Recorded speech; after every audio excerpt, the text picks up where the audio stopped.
Okay, so welcome, Elisa. My name is Erika, and today I wanted to talk a little bit about journalism with someone like you who is a journalist herself. So, thank you for being here. Thank you. And if it's okay with you, I wanted to say some facts about you and your career to Sure. present you. Okay, so feel free to fill in and correct me if I say something wrong, of Okay. course.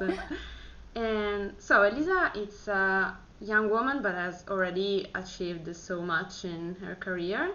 And she's really passionate, but not only passionate. She's an expert in economy, and she has a master's degree in international business management. Am I right?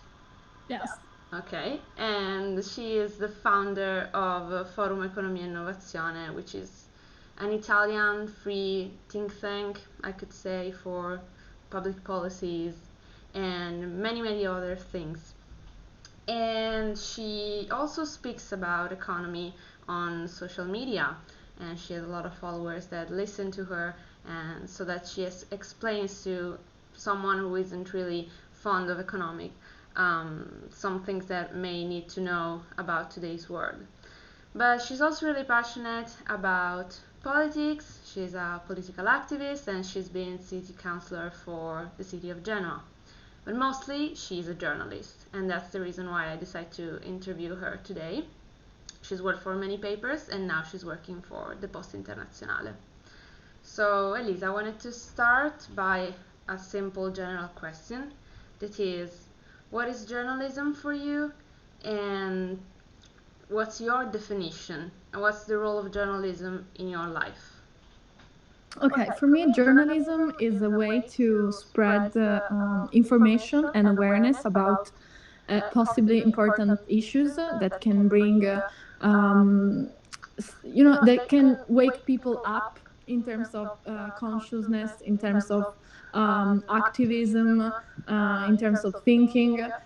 So I decided to write when I was in high school, and I started to write in my high school newspaper. I was mainly writing about international relations, wars, politics, all the things that were happening in the early 2004, 2005, more or less. And then when I was in university, I started working in corporate, actually, in corporations, in companies. But in the nights, I was always writing. So for me, it was like, no, it was my first choice as a job, but as journalism in Italy was really low paid, I decided to do two jobs. So my first job was chosen to support my first choice, which was journalism. So for me, it's really a matter of bringing awareness to a wider public and try to spread the truth and give the people the right to know something that they might not know. Okay. And what do you think is the role of a journalist today in modern society? Is it different from the, main conception that we have, since the media are changing a lot nowadays? I think that the role should be the same. So you try to spread awareness and truth and following also the ontological procedures and rules. But of course, there are new media. So in the past, we were writing on newspapers. I was also writing on newspapers, and they were like papers. But today, I only write on online media. I don't write on papers, and I really don't want to do it because I think that you reach less people with papers now, at least in Italy. Abroad, it's different, and there are still a lot of magazines that are published and bought. But in Italy, it's different. So I think the role is changed in a way that the instruments have changed. But the mission is the same. Now you have to be even more careful because journalists can risk their own liberty because your news can go everywhere in the world. So if you're writing something really dangerous, we can say. Maybe you are writing something about a government which is violating human rights or killing people or something like that. In the past, this government could have not known about this paper, but now if you write online, everybody knows it. So you have to be careful and you have to be really brave to do that. And also, as there are less readers which buys the papers, nowadays online papers, they rely on advertisement, and there might be some conflict of interest, and journalists should be aware of this possible conflicts of interest. So for instance, if I write on an online newspaper, I can think that I have more liberty on writing, but actually it depends, because if I want to speak badly, about a pharmaceutical company that has done something wrong, or any company or any government, I might be, shut down, because the newspaper could rely on the advertisement of that industry or that company or that government. So nowadays, since the business model has changed so much, the journalists have to think about their own, consciousness. If they want to tell the truth, they should tell the director that they want to tell the story, and no matter what, even if the paper could lose some money on the advertising and stuff. So I think there are more risks of conflict of interest, but there are also more opportunities to spread this news all around the globe and all around the country, with no cost for the readers or very limited cost for the readers. Okay, and speaking about that, what do you think are the qualities that a journalist needs to be good at his job or her job? Resilience, braveness, curiosity, because you need to speak with many people and listen to many stories and try to have the sensibility to understand what might be interested for other people. I think that people should go out of their comfort zone a lot. For instance, I went to a big conference last year, which was the World Economic Forum, and it was so expensive that I could not rent a room, so I slept with 9 people in my room.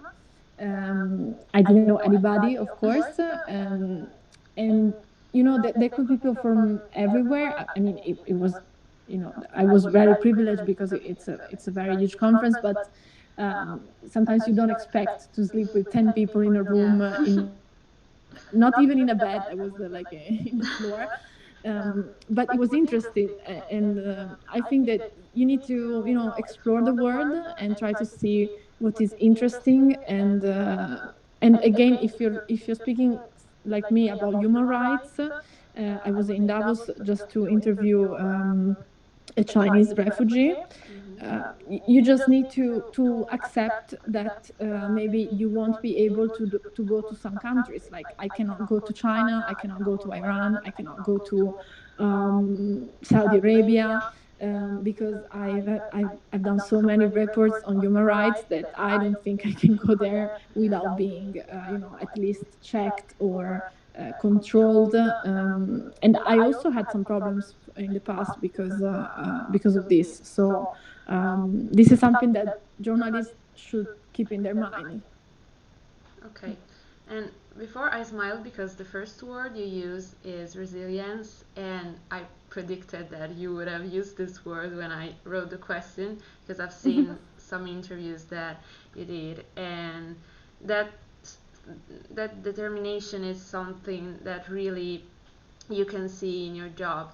And I wanted to ask you, can you tell us an episode where your resilience was really important and really you had to show your strength in this job? Yes. For instance, I can like two different kind of resiliences. So one is really money related, because as I mentioned, we have to say that journalism, unfortunately, is not a very high paid job. Yeah. And this is something that usually schools don't say, especially in Italy.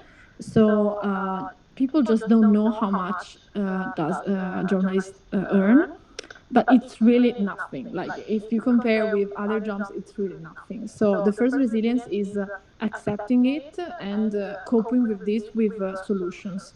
And my solution was to be also a marketing manager or content creator or a consultant. Of course, not mixing the two jobs. Um, but just to support myself, because the other option is that you cannot support yourself, and so you are not free also to write what you want. So the first resilience that I want to speak about is the financial one, and um, and I think that students should know about it, especially in Italy. And the second is about like writing what you really want.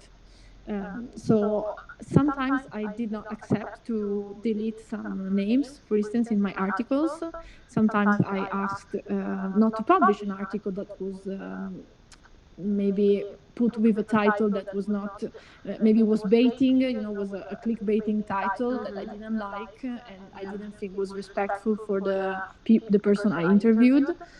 For instance, I interviewed a member of the parliament about 6 months ago, and he was involved in some sort of scandal because he had only he didn't have a college degree or a high school degree, and he was put in a very important commission in the parliament, and everybody was laughing at this thing, and I was just curious about this person because I really don't care about the student title or the diploma. And this guy was actually really really intelligent, and he studied a lot, and he made choices that he regret. He left school when he was like 16 years old, but then he worked, and I wanted to tell this story because it was really interesting.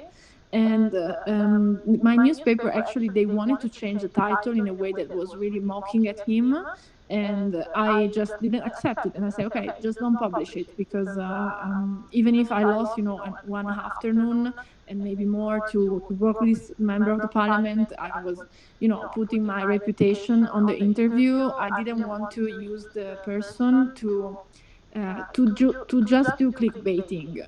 And so I lost the article because it wasn't published. And but the member of the parliament, he was not happy, but he was not even unhappy.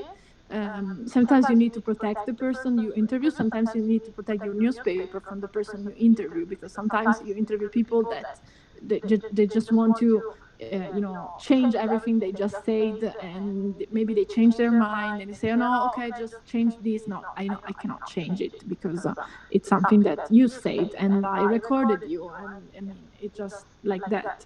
So I think you have to put on your mind some rules that can follow your consciousness and your ethical views and moral views, and also the deontological code that you should be following if you are in one country or in another country.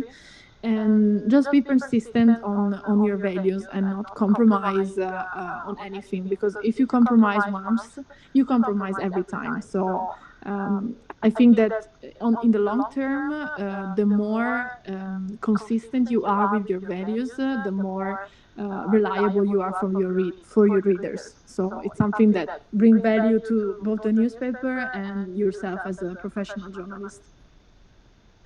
Okay.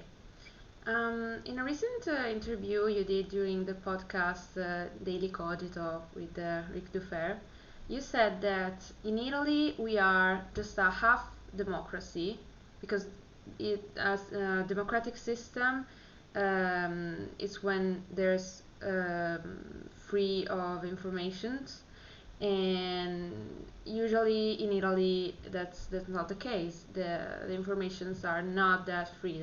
There isn't that freedom.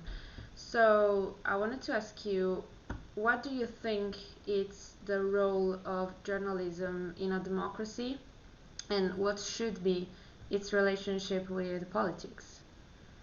So yes, I will explain it because I think it's better if I explain like from the beginning.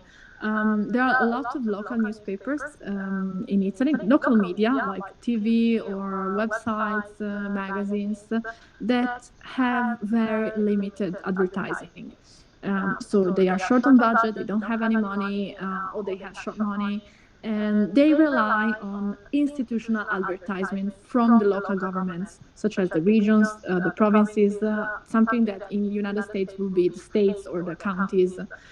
So these local media, they are paid by the local governments to put some banners on, for instance, I don't know, the campaign on the rubbish or the campaign on the public transportations and things like that, which is something that I think is acceptable, but because it's a public interest, like people would read the newspaper and they will find the advertising on the local transportations, and it's something that it's valuable for them. But at the same time, if you give a lot of money to the local media and you are a political government, what is the risk? The risk is that those journalists cannot write anything bad about these local governments because they rely on their advertisement. And I have seen it myself. I was a deputy mayor in Genoa, and I handled about 15 million euro per year. And the mayor asked me and many other people to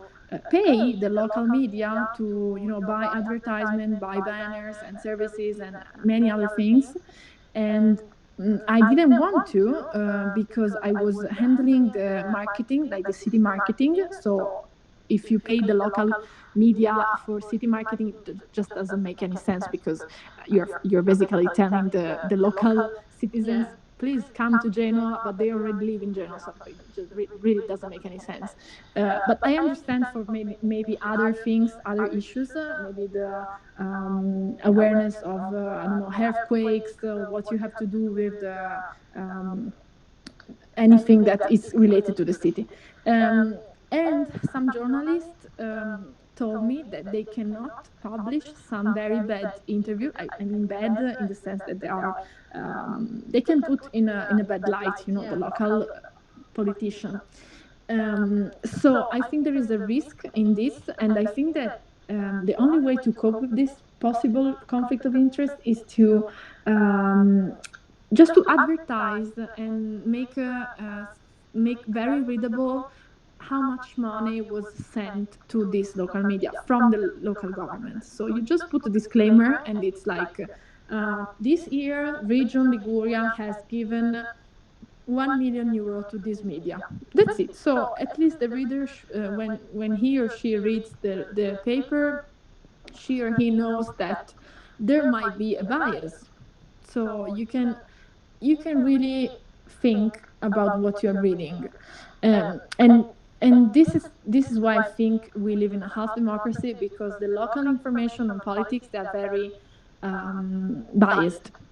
And this happens everywhere in Italy, because every region has its own local media, and every province, every region, they pay the local media, and they're less free. I understand that the local media, they need money, of course, but in this way, the politicians, they just control the media, partially control the media.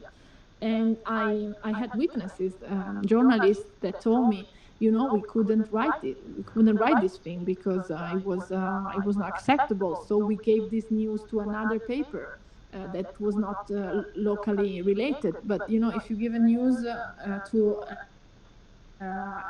like a local paper with another state or another region, they might not be interested because they just don't care. So this is something that should be regulated, I think, in Italy, and YouTube has done something like that.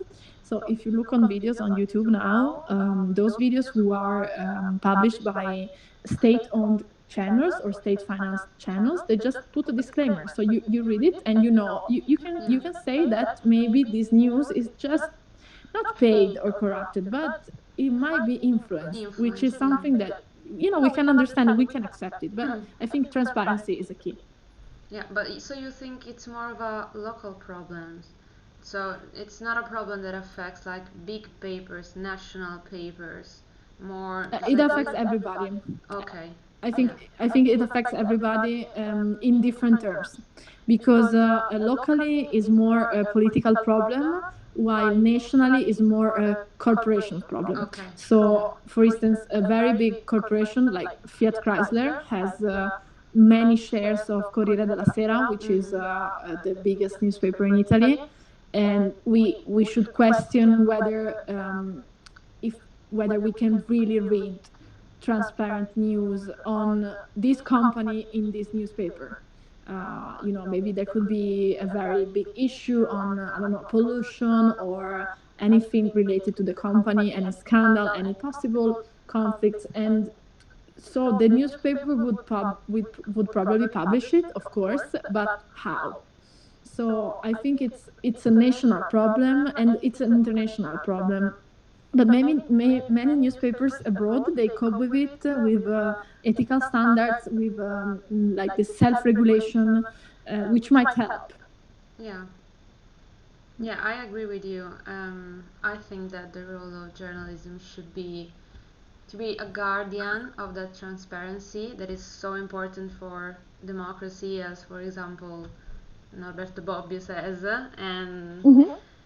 yeah, and I really think that sometimes journalists just don't have the tools to do that, and that's really bad. But I mean, it doesn't happen only in Italy. For example, in America, I've recently seen the movie The Post, and that Mhm. talks about exactly that, the Sure. people that are behind, and the many controversies about politicians being involved in papers and what they should publish, and yeah. I wanted also to talk about fake news because I've read an article that you've written. It was an article about Matteo Salvini saying fake numbers about the Italian debit on Mhm. television, and nobody on the TV program was telling him that just what he said was wrong. And so in your article you said that we should really be careful because giving fake informations, it's really dangerous for the people. So if fake news is like I don't know, I would say like an autoimmune disease of journalism, and surely politics should make some rules about that. But what can journalists do about that? Maybe if they know somebody else is writing fake things and not being truthful. Well, it's a very hard question. I think that the more the journalist is educated on the topic, the more he or she can challenge the politician in this matter, or anybody who is on the stage.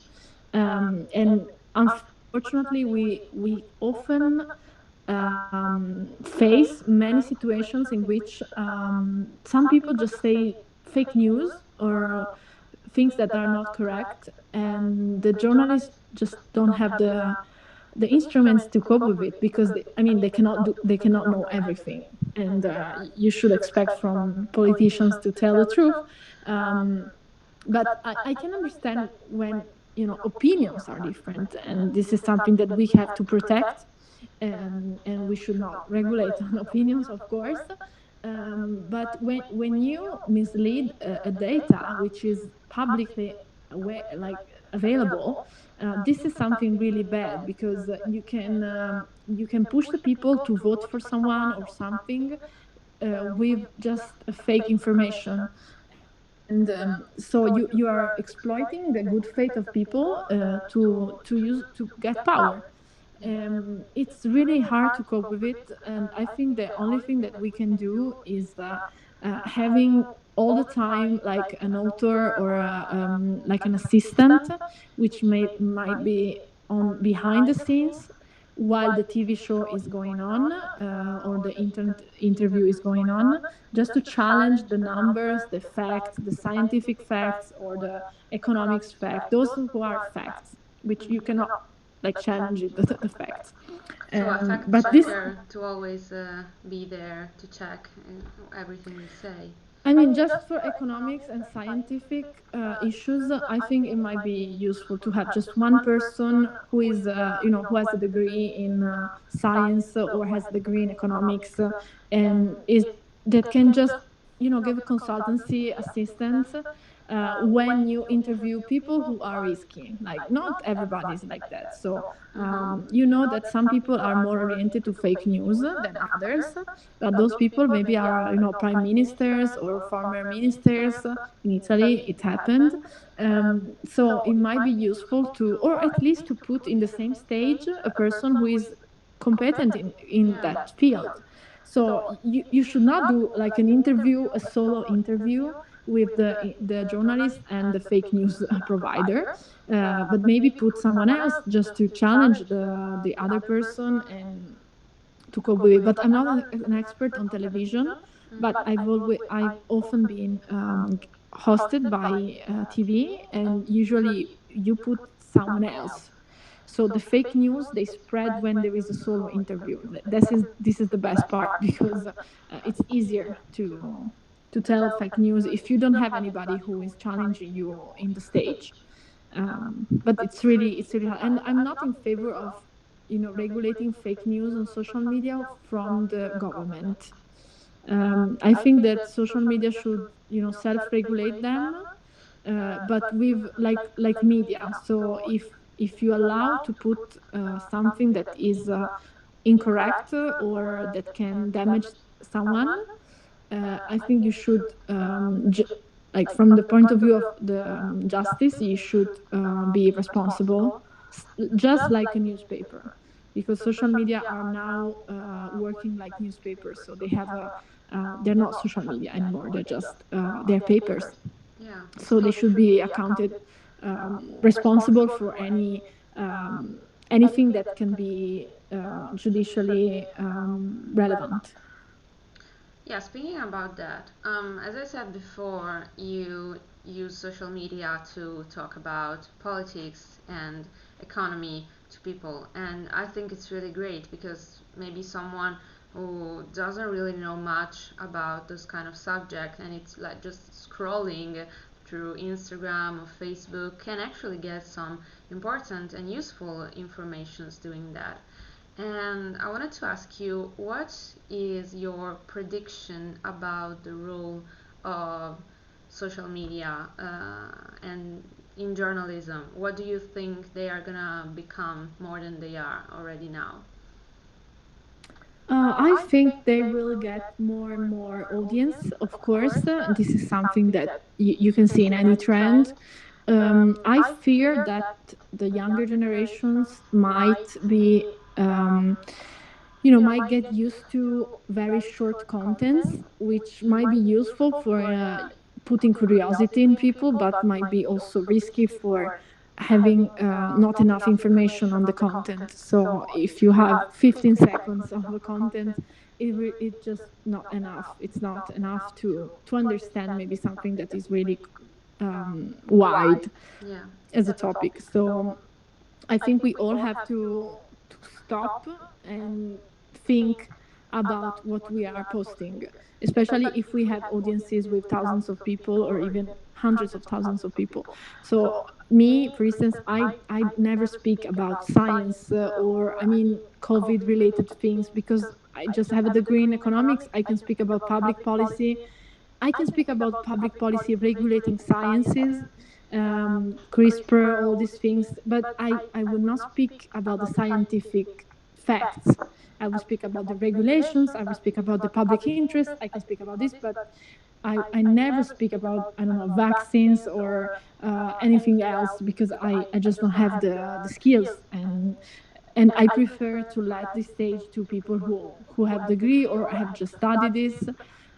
So I hope that in the future everybody will make a step back and just speak about what he or she knows because in nowadays many influencers they're speaking about very relevant issues like medicine or I don't know like pharmaceuticals things and diet, and they're making messes because maybe a young girl can read or listen to an influencer who is speaking about diet, and I mean diet is something that it's a science. So I think just people who have a degree should speak about it. And so Yeah. I hope that in the future we will be more humble and just make a step back and just bring curiosity to people and say, okay, do you really, are you interested in this topic? Okay, you can go on, you can buy a book, or you can go on Wikipedia, you can make an online course, you can explore this documentary, but 15 seconds are just not enough. Yeah. So you are a woman in journalism, and there certainly is a gender perspective about that. Have you ever been in a situation where being a woman was an obstacle to your role as a journalist? Um, I've been in situations in which being a woman was an obstacle in everything. Okay, yeah. So, in politics, for instance, in journalism, I would say no, but I will tell you one interesting story. In activism, it used to be a problem because many men who are in power, I mean, many people who are in power are men, and the majority of men are heterosexual, and there are not many women. And sometimes these men who have power, they really have all the women they want, and this is really bad. And they think they can, they can have you, and maybe you are doing like I don't know, a protest or a project or anything like that, or you're working in a party, and I mean, it's just acceptable and it's considered normal that the young lady should, have a relation with the boss. And it's something that really happens in Italy a lot in politics.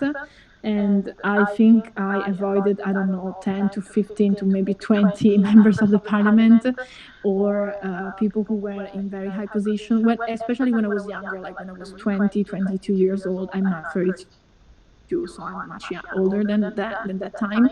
And at that time, I was really young, and I was an activist. I was already a journalist, and I faced a lot of these things, and they really made me sad, because these like 70 years old guys that they they text me overnight and tell me, come to me with dinner, can we meet dinner? And I always refused. And I think, yeah, and I think that if I have accepted some of those, I might be, in a very higher position, but I really don't care.